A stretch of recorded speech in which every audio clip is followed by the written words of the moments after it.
सुनते हैं सर तेजस्वी कह क्या रहे हैं।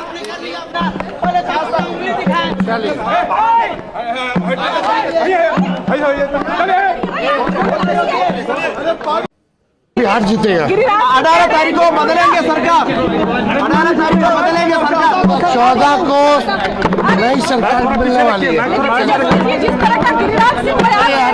प्रवक्ताओं से पूछो। पीछे रखिए ना, माइक पीछे रखिए। चोट लगेगा, मैच से चोट लगेगा, मैच थोड़ा पीछे रखिए। बात होगी। बिहार के लोगों से यही अपील है कि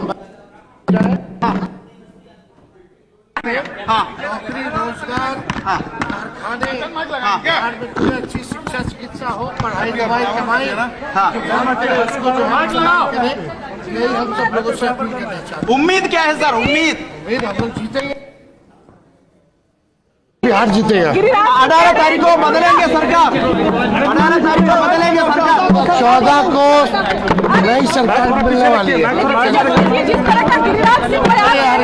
प्रवक्ताओं से पूछो। माइक पीछे रखिए ना, माइक पीछे रखिए। चोट लगेगा, मैच से चोट लगेगा, मैच थोड़ा पीछे रखिए। बात हो गई, बात।